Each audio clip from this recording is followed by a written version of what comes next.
Hello friend, तो स्वागत है आप लोग का मेरे चैनल पर बी डिज़ाइनर विथ मी में। तो आज मैं आप लोगों को एक 12 साल की बच्ची का लहंगा का कटिंग बताऊंगी एंड उसका स्टिचिंग भी बताऊंगी। ये बहुत ही इजी है। इसको मैं इस तरह से कटिंग की हूँ ताकि इसको मैं बाद में भी रीयूज़ कर सकती हूँ, क्योंकि एक बार पहनने के बाद ये फिर रखा रह जाता है। बच्चे लोग को तो एक बार पहनने के बाद उन लोग को फिर बाद में मन नहीं करता है, तो इसको मैं बाद में भी कुछ अलग डिज़ाइन करके मैं इसको रीयूज़ कर सकती हूँ। तो चलिए इसका मैं कटिंग बताती हूँ। तो यहाँ पर मेरा 4 मीटर का कपड़ा है। ये कपड़ा मेरा 2 लहंगा बनेगा, एक 4 साल की बच्ची का और एक 12 साल की बच्ची का। तो ये मेरा अस्तर का कपड़ा है। तो अस्तर का कपड़ा भी मैं 4 मीटर ली हूँ और मेन फैब्रिक जो है वो भी मैं 4 मीटर ही ली हूँ। तो यहाँ पर मैं कपड़े को सबसे पहले 2 फोल्ड में की हूँ। अच्छे से 2 फोल्ड करने के बाद इसको मैं कॉर्नर से फिर फोल्ड करूँगी इस तरह से। कपड़े को अच्छा से सेट कर लेना है। साटन का कपड़ा है तो इसीलिए थोड़ा सा ये होता है, इसीलिए इसको हम लोग अच्छे से सेट कर लेंगे। तो यहाँ पर मेरा साइड में मेज़रमेंट लिखा हुआ है। आप लोग चाहे तो आप लोग भी इसको मेज़र करके इसके बाद आप लोग उसका उसी हिसाब से कटिंग कर लीजिएगा। तो यहाँ पर मैं कमर की 4th पार्ट ले रही हूँ, जितना हम लोग का कमर है। उसके बाद मैं यहाँ पर लंबाई ले रही हूँ, जितना हम लोग की लंबाई है उसका 1 इंच ज़्यादा लूँगी, क्योंकि वो मोड़ने में चल जाएगा, नीचे में फोल्ड हो जाएगा। 1 या 1.5 इंच आप लोग ज़्यादा लेंगे। तो इस तरह से मैं गोल करके इसको कटिंग करूँगी। अस्तर को हम लोग इसी तरह से गोल करके कटिंग करेंगे, ट्रायंगल शेप में।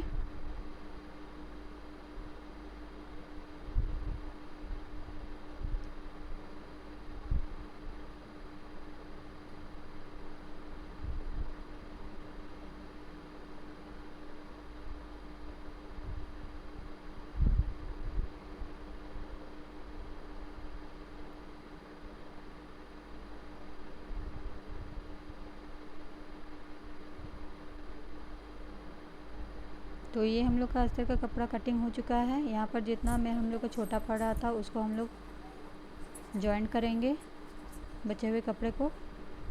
तो देखिए हम लोग का जो अस्तर का कपड़ा है वो इस तरह से होगा।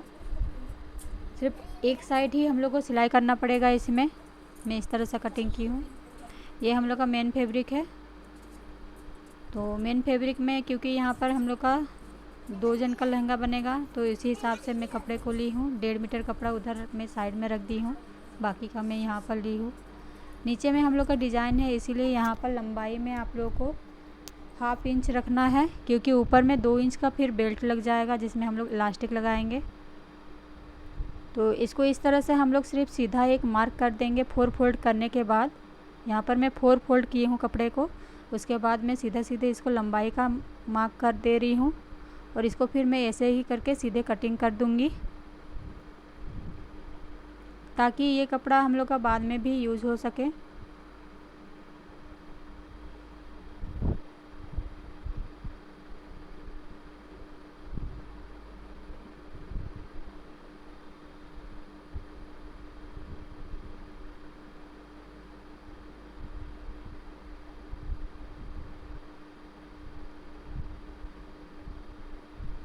तो इसको मैंने इस तरह से कटिंग कर लिया है। तो यहाँ देखिए हम लोग का चौड़ाई बहुत ज़्यादा है। यहाँ पर मैं सुई धागा की मदद से मैं इसको इस तरह से लंगट जैसा सिलाई होता है उस तरह से मैं सिलाई कर दे रही हूँ, बड़ा बड़ा सिलाई दे रही हूँ, ताकि जो प्लेट्स है हम लोग का वो हम लोग को आप लोग चाहे तो डायरेक्ट मशीन पे भी कर सकते हैं। यहाँ पर मैं सुई से ले कर रही हूँ, क्योंकि ये नेट का कपड़ा है, थोड़ा सा भी अगर गलती हो जाए तो ये फट जाती है, इसीलिए। यहाँ मैं सुई की मदद से इसको सबसे पहले छोटे छोटे सिलाई कर ले रही हूँ, ताकि हम लोग का प्लेट्स बन जाए।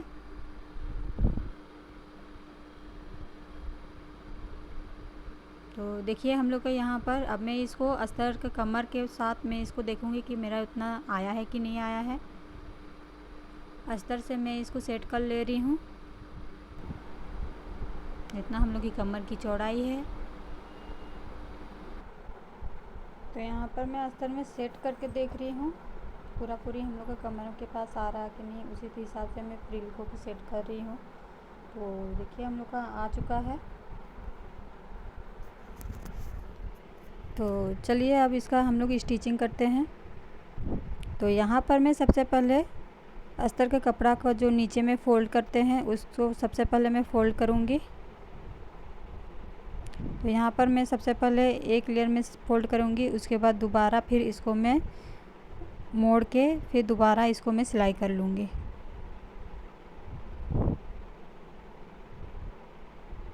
इस तरह से फ़ोल्ड करने से हम लोग की जो नीचे की साइड की जो कपड़ा है वो बहुत ही अच्छा से फिनिशिंग के साथ आता है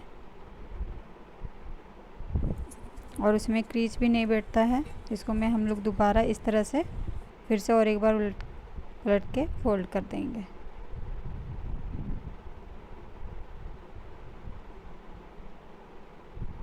इस तरह से सिलाई करने से जो हम लोग की नीचे की साइड जो थोड़ा सा हम लोग का क्रीज आ जाता है वो नहीं होता है।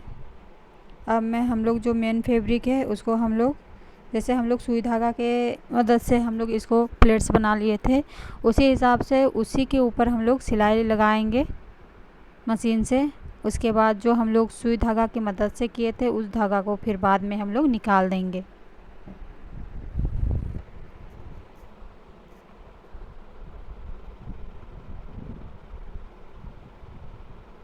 चाहे तो आप लोग डायरेक्ट मशीन से भी कर सकते हैं, लेकिन मैं यहाँ सुई धागा की मदद से ही की हूँ।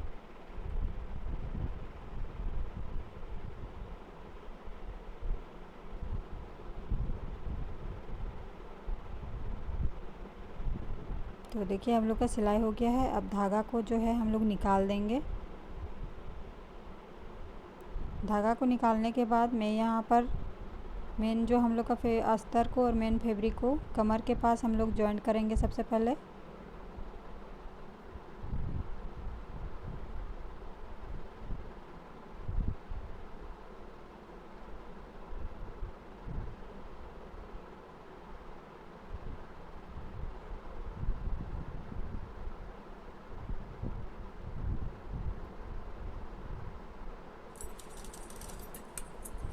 इस तरह से हम लोग की कमर की जॉइंट हो चुकी है। देखिए मेन फैब्रिक और अस्तर को हम लोग कमर पहले जॉइंट कर चुके हैं।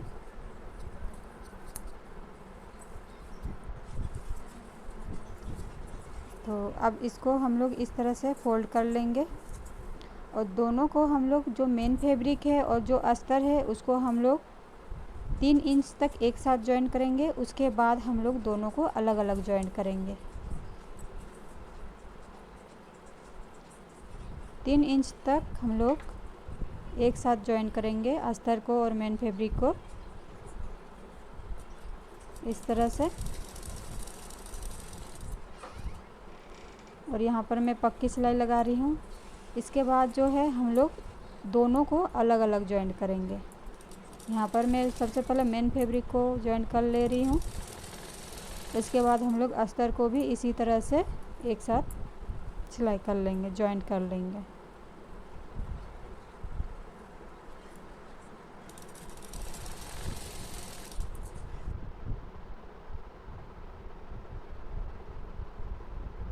मेन फैब्रिक को इस तरह से हम लोग अलग से, इसको भी हम लोग अलग से जॉइन कर लेंगे।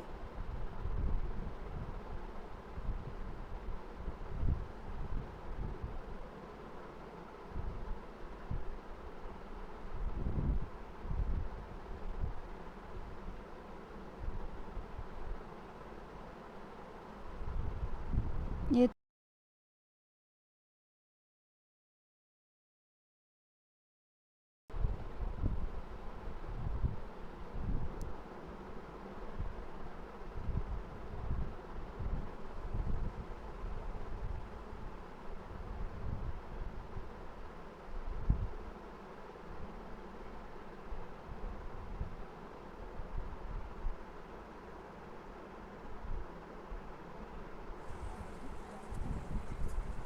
तो देखिए हम लोग का सिलाई कितनी फिनिशिंग के साथ आया है और दोनों अलग अलग है। अब जो है हम लोग यहाँ पर कमर की पट्टी निकाल रहे हैं। यहाँ पर कमर की पट्टी जितना आप लोगों को इलास्टिक की चौड़ाई है आप लोग को उसी हिसाब से करना पड़ेगा। मेरा इलास्टिक की चौड़ाई जैसे कि 1 इंच है, तो यहाँ पर मैं 4 इंच ली हूँ। हाफ इंच हम लोग का सिलाई में चल जाएगा। तो इस तरह से मैं पट्टी को सिलाई कर ली हूँ। जो साइड से जो हम लोग का सिलाई है उसे मैं जॉइंट कर लूँगी उल्टे साइड से।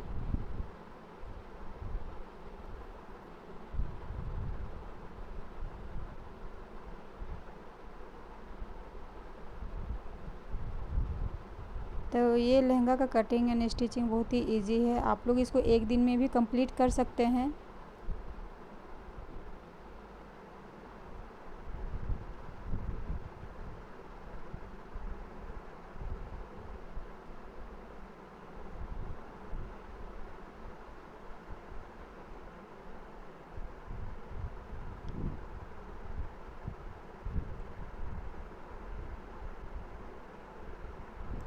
इसके बाद मैं इलास्टिक के लिए इसको उल्टे साइड से फोल्ड कर रही हूँ।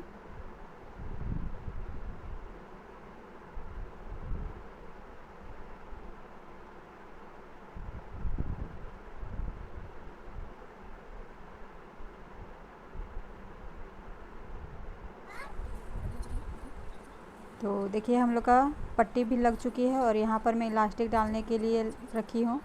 तो इलास्टिक आप लोग की जितनी कमर है उसका 4 या फिर 5 इंच कम करके लेना है इलास्टिक आप लोगों को। तो यहाँ पर मैं इलास्टिक लगा चुकी हूँ और जो साइड से था वो उसको मैं स्टिच कर ले रही हूँ। तो देखिए हम लोग का सिलाई भी हो चुका है। इसके ऊपर से मैं एक सिलाई लगा लूँगी, पक्की सिलाई लगा लूँगी ताकि इलास्टिक हम लोग की मुड़ ना जाए। इसलिए बहुत बार ऐसा होता है कि हम लोग स्टिच नहीं करते हैं बीच से, तो हम लोग की इलास्टिक जो है वो मुड़ जाती है, उल्टे साइड में हो जाती है। तो इसीलिए मैं यहाँ पर ऊपर से एक बीच में सेंटर में एक सिलाई लगा ले रही हूँ।